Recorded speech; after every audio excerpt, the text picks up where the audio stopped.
আমার ভাইরা, এই দুনিয়ার ভিতরে পিতা মাতার জন্য আল্লাহ তাআলা পরের পরে বললেন, তোমরা পিতা মাতার সাথে সৎ আচরণ করবা। এই জমিনের ভিতরে বহু সন্তান আছে মা বাবার সাথে খারাপ আচরণ করে কি করে না? পিতা মাতা আছে, তাদের সাথে খারাপ আচরণ করে, তারা মা বাবাকে চিনে না। তাদের জন্য একটা ঘটনা, হযরতে সাইয়েদেনা ইসমাঈল আলাইহিস সালাতু ওয়াস সালাম, বাবা সাইয়েদেনা হযরত ইব্রাহিম আলাইহিস সালাতু ওয়াস সালামের মধ্যে একটা ঘটনা ঘটলেন। ঘটনাটা কি রে বাজান? হযরত ইব্রাহিম আলাইহিস সালাতু ওয়াস সালাম থাকতেন জর্দানে, হযরত ইসমাঈল আলাইহিস সালাতু ওয়াস সালাম থাকতেন মক্কায়। লম্বা ঘটনা, ওদিকে আমি যাব না।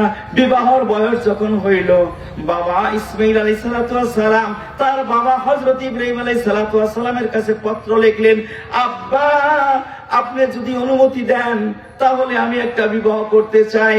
পত্রখানা সাইয়েদেনা বাবা ইব্রাহিম আলাইহিস সালাতু ওয়াস সালাম পাইলেন, বলেন মারহাবা। চিঠি পাওয়ার পরে বাবা ইব্রাহিম আলাইহিস সালাতু ওয়াস সালামের পত্রের জবাব দিল, বাবা আমি অনুমতি দিয়ে দিলাম, তুমি তোমার পছন্দ মতো একটা মেয়েরে তুমি বিয়ে কইরো। পত্র পাইল ইসমাঈল আলাইহিস সালাতু ওয়াস সালাম। কিছুদিনের ভিতরে বিবাহ হয়ে গেল।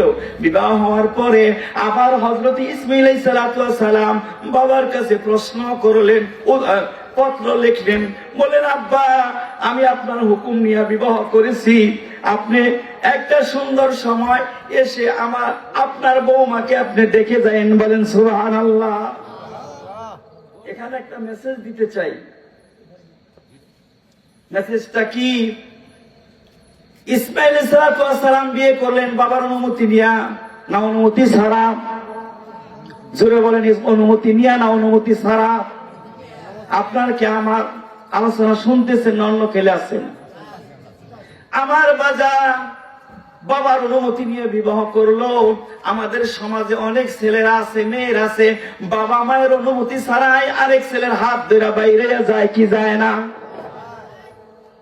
এগুলা কি বাধ্য সন্তান না অবাধ্য সন্তান? জোরে বলেন। বাবার অবাধ্য হইয়া, বাবারে বেইজ্জতি কইরা, মায়েরে বেইজ্জতি কইরা, আরেকজনের হাত ধইরা নিজের যৌন ক্ষুধা মিটানোর জন্য আরেক দিকে বের হয়ে যায়। কথা ঠিক কিনা বলেন? সুতরাং এগুলা অবাধ্য সন্তান। অবাধ্য সন্তান কোনদিন আল্লাহ তাআলা রহমত পাইতে পারে না। ইসমাঈল আলাইহিস সালাতু ওয়াস সালাম পত্র লিখলেন, আব্বা আমি বিবাহ করছি, আপনার আয়েশা আপনার বৌমারে আপনি দেখে যান। কোন একদিন হযরত ইব্রাহিম আলাইহিস সালাতু ওয়াস সালাম আসলেন। আসার পর বাসায় আয়েশা ডাক দিলেন মক্কা শরীফে। ঘটনা ক্রমে হযরত ইসমাঈল আলাইহিস সালাতু ওয়াস সালাম ওই দিন ব্যবসার কাজে দূরে চলে গেছিলেন। আমার বাজান রে, ব্যবসার কাজে দূরে থাকার কারণে হযরত ইব্রাহিম আলাইহিস সালাতু ওয়াস সালাম আয়েশা ডাক দিলেন, ঘরে কে আছেন? ঘর থেকে কর্কশ ভাষায় একজন মহিলা জবাব দিল, কে আপনি? বললেন, আপনি কে? আপনারা চিনি না। কাকে চান? কাকে চাই? যে ইসমাঈলকে চাই। ইসমাঈল বাড়িতে নাই, কোথায় গেছে? ব্যবসার কাজে গেছে। কর্কশ ভাষায় কথাগুলা হইতেছে রে বাজান।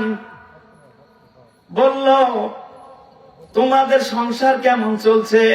বললে, আমাদের সংসার ভালো না, এক বেলা খাই আর এক বেলা না খাইয়া থাকি, সুতরাং আমরা কষ্টের ভিতরে আছি। এ কথা বলার পর জাতির পিতা ইব্রাহিম আলাইহিস সালাতু ওয়াস সালাম মনে বড় দুঃখ পাইল। কারণ গো, যার ঘরে বিবি আছে, বিবিরা যদি সুখে থাকুক আর দুঃখে থাকুক, আল্লাহর শুকরিয়া আদায় না করে, সুখে থাকি আর দুঃখে থাকি, শুকরিয়া আদায় করতে হবে কার? যদি জিজ্ঞাসা করে ভাইজান কেমন আছেন, আমাদের বলতে আলহামদুলিল্লাহ আলা কুল্লি হাল। যে অবস্থায় আল্লাহ রাখছে ওই অবস্থায় শুকরিয়া কার? জোরে বলেন কার? সমস্ত অবস্থায় শুকরিয়া। আজকে খারাপ অবস্থায় আছি, কালকে আল্লাহ ভালো বানাই দিতে পারে। ঘরে যদি ভালো রমণী থাকে, যা কিছু বাজার কইরাই না দিবেন রে বাবা, ওই নিয়েই সে শুকরিয়া আদায় করে আলহামদুলিল্লাহ কত সুন্দর মাছ আনছেন। আসলে স্বামীরও মন চাইছিল, হাটে বাজারে বড় বড় মাছ ছিল, কিন্তু মাছ তিনি কি করে নাই, কিনতে পারে নাই টাকার অভাবে। যা পাইছে তাই কিনা নিয়ে আসছে। ওই মাছটা পাইয়াই বিবি যদি ভালো হয় বলে আলহামদুলিল্লাহ খুব সুন্দর মাছ আনছে। স্বামীর মনটা বড় ভালো হয়ে যায়, বড় ভালো লাগে। স্বামী 2 দিন ধরে কাজ করতে পারে না, আরে আলহামদুলিল্লাহ আজকে না হয় 2 দিন কাজ পান নাই, আগামীকাল আল্লাহ তাআলা কাজের ব্যবস্থা করে দিবে। আমার ভাইরা, হযরত ইব্রাহিম আলাইহিস সালামের সঙ্গে ইসমাঈল আলাইহিস সালামের স্ত্রী যে ভাষাগুলা ব্যবহার করলো, বাবা ইব্রাহিম আলাইহিস সালামের পছন্দ হইল না। না হতে ইব্রাহিম আলাইহিস সালাম বললেন, মা গো, তোমার স্বামী যখন বাড়িতে আসবে তুমি বলবে ঘরের চৌকাঠটা ভালো না, সে যেন চৌকাঠটা বদলাইয়া না।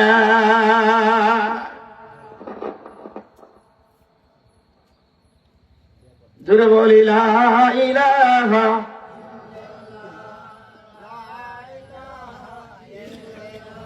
জোরে লা ইলাহা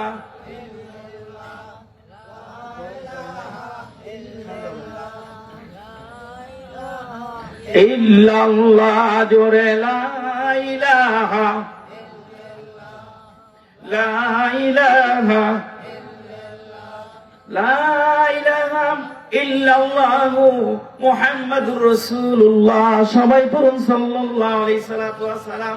আমার বাজানরা বললো, মা গো, তোমার স্বামী বাড়িতে আসলে বইলো সে যেন তার ঘরের চৌকাঠটা বদলাই নাই, চৌকাঠটা শক্ত না নরম হয় নাই।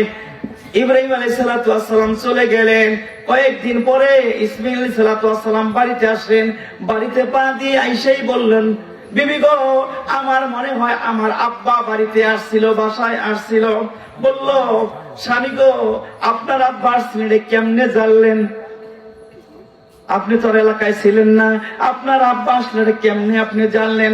বলল, বিবি গো, আমার আব্বাই যমুনার শ্রেষ্ঠ পয়গাম্বর, আল্লাহর পয়গাম্বররা যে জমিনের ভিতরে হাঁটে 40 দিন পর্যন্ত তাদের শরীরের একটা সুঘ্রাণ ওই এলাকার ভিতরে বিরাজ করে। কোন সুবহানাল্লাহ। সুতরাং আমার আব্বা আসছিল, আমি বুঝতে পারি যে হ্যাঁ, একটা লোক আসছিল। আসার পরে জিজ্ঞাসা করলো, আপনার কথা জিজ্ঞাসা করলো, উনি বাড়িতে নাই, কাজে ব্যবসার কাজে দূরে চলে গেছে। ভাইজান আমার, তারপরে কি জিজ্ঞাসা করলো, বললো তোমরা কি খাও, কি খাও, কেমন আছো, কি সমাচার? আমি বললাম ভালো নাই, অবস্থা ভালো না। তারপরে কি বলে গেছে, বলে গেছে আমাদের চৌকাঠটা নাকি ভালো হয় নাই, চৌকাঠটা পাল্টাইতে বলছে। সঙ্গে সঙ্গে ইসমাঈল আলাইহিস সালাম একটা চিৎকার মারছে, আরে বিবি, আমার আব্বার সাথে যে কথোপকথন হয়েছে, আমার আব্বা বেজার হয়েছে, আমার আব্বার ভাষা তুমি বুঝো না। আমার আব্বা তোমারে পাল্টাইতে বলছে, গাঁটটি বুসকা বান্ধ, তাড়াতাড়ি তাড়াতাড়ি গাঁটটি বুসকা বান্ধ। আর দেরি নাই, সঙ্গে সঙ্গে গাঁটটি বুসকা বান্ধাইছে। বান্ধার পরে সাথে সাথে বিবিকে তালাক দিয়া দিছে। কার হুকুমে বলেন? জোরে বলেন। বাবার হুকুমে। বাবা বলছে চৌকাঠ পাল্টাইতে, ঘরের চৌকাঠ হইল বিবি ইঙ্গিত দিয়া গেছে। ইসমাঈল সালাম কথাটা বুঝছে, সঙ্গে সঙ্গে বিবিকে বিদায় করে দিছে।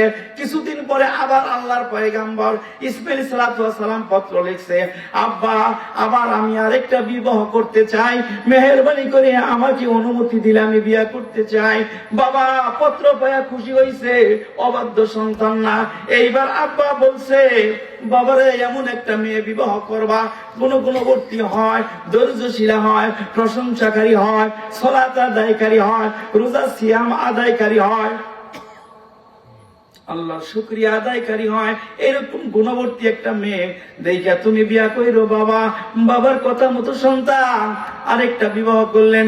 বিবাহ করার পরে আবার তার বাবার কাছে পত্র লিখলেন, আব্বা হুজুর, আপনার অনুমতি নিয়ে আমি আরেকটা বিবাহ করছি, আপনি যদি আপনার সুবিধাজনক সময় আইসা আপনার বৌমাকে দেখে যায়েন।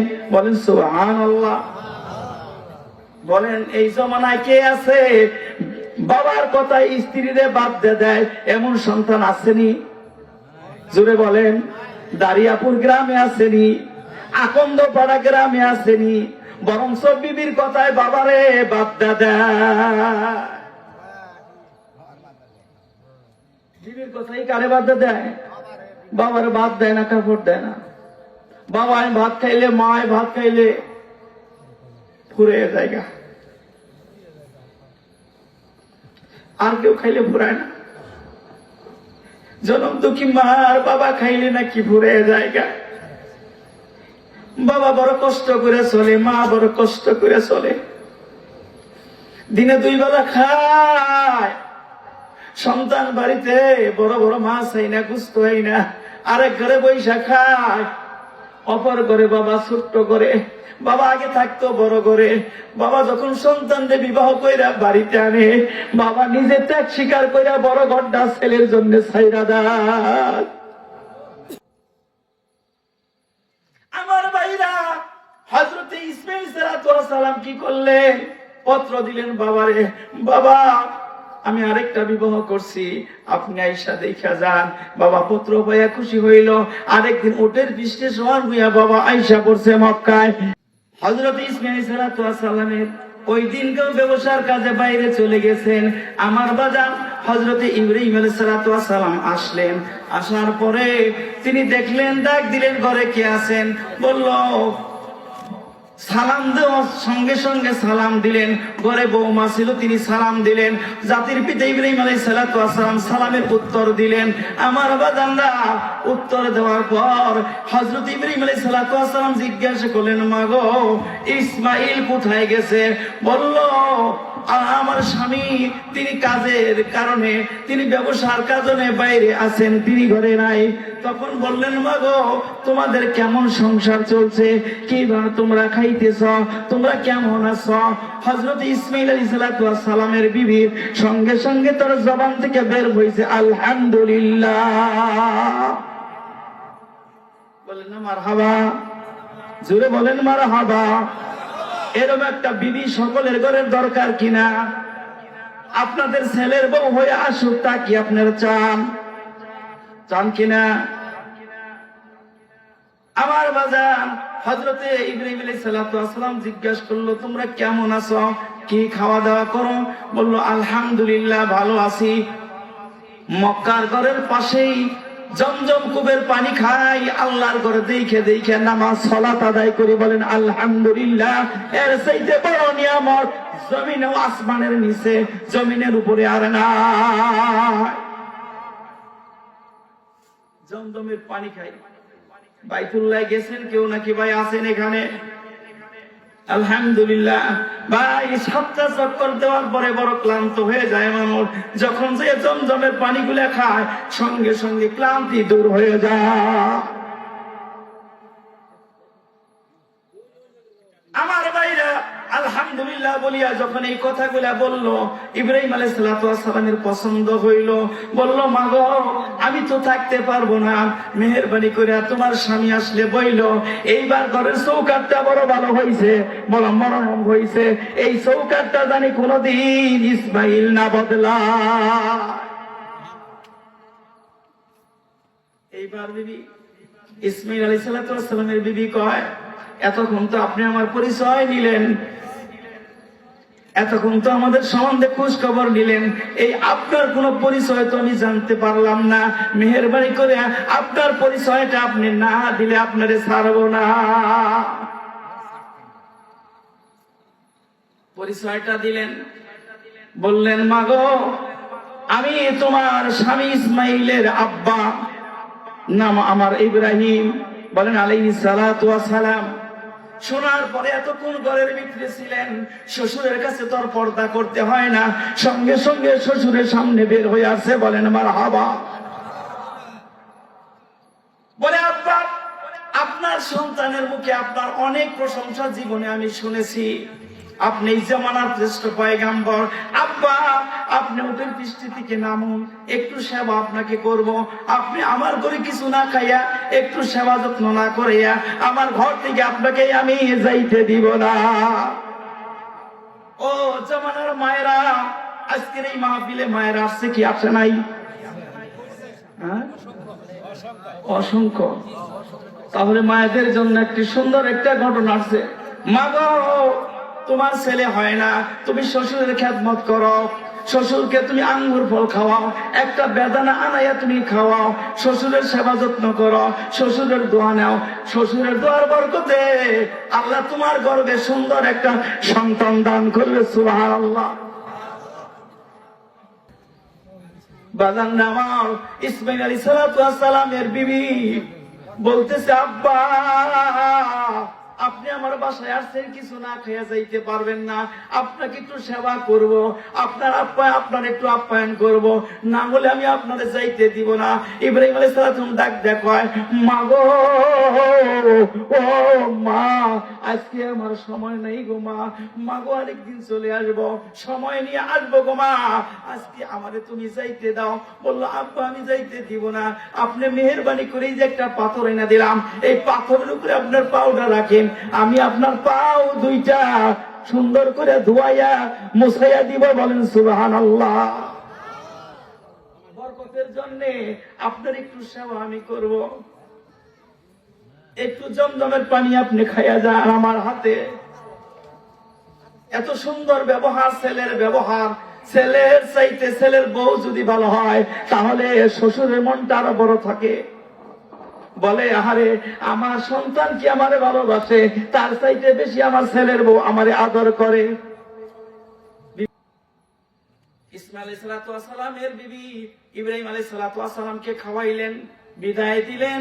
কয়েকদিন পর স্বামী ইসমাইল আলাইহিস সালাম বাড়িতে আসলেন। আসার পরে বললেন, বিবি গো, আমার মনে হয় আমার অন্তর সাক্ষী দেয় আমার বাবা বুঝি এই বাড়িতে আসছিল। স্ত্রী জিজ্ঞাসা করতেছে, স্বামী গো আমার, আপনি কি করে বুঝলেন আপনার আব্বা এই বাড়িতে আসছিল? বললো, এই জমানার শ্রেষ্ঠ পয়গম্বর আমার আব্বা হযরতে মিল্লাত আবিকুম ইব্রাহিম, জাতির পিতা ইব্রাহিম আলাইহিস সালাম, আমার আব্বা যখন এই বাড়িতে আসছে, যে এলাকার ভিতরে যাবে, আহারে ওই এলাকার ভিতরে আল্লাহ তাআলা 40 দিন পর্যন্ত তার একটা সুঘ্রাণ আল্লাহ তাআলা জারি করে দেয়। জোরে বলেন মারহাবা। ইব্রাহিম আলাইহিস সালাম চলে যাওয়ার পর ইসমাইল আলাইহিস সালাম বলে, বিবি গো, আমার আব্বা ছিল। বললো, পরিচয় দিয়ে গেছে, হ্যাঁ আপনার আব্বা ছিল। বাবার কত কাকুতি মিনতি করলাম, একটা দিন থাকার জন্য থাকলো না, একটু সময় দেওয়ার জন্য তাও তিনি দিতে পারলেন না। তিনি বড় ব্যস্ত মানুষ, তিনি আমাদের কাছ থেকে চলে গেলেন। বিবি গো, আমার বাবা যাওয়ার সময় কি বলে গেছে? যে বলে গেছে, এইবার চৌকাটটা, এইবার ঘরের চৌকাটটা বড় ভালো হয়েছে, মনোরম হয়েছে, আর জানি জিন্দিগিতে ঘরের চৌকাট না পাল্টায়। বলেন মারহাবা। তাহলে পিতা মাতার কথায় স্ত্রী পাল্টাইছে, এটা নেক সন্তান না বদকার সন্তান? জোরে বলেন, নেক সন্তান না বদ সন্তান? নেক সন্তান যারা পিতা মাতাকে তুচ্ছ তাচ্ছিল্য করে না তারা, নেক সন্তান যারা পিতা মাতাকে ধমক কথা কয় না তারা, নেক সন্তান যারা মা বাবারে কষ্ট দেয় না তারা। কথা বলেন ঠিক কিনা? পিতা মাতার দোয়া নিয়া অনেক মানুষ আল্লাহর ওলি হয়ে গেছে। কোন সুবহানাল্লাহ।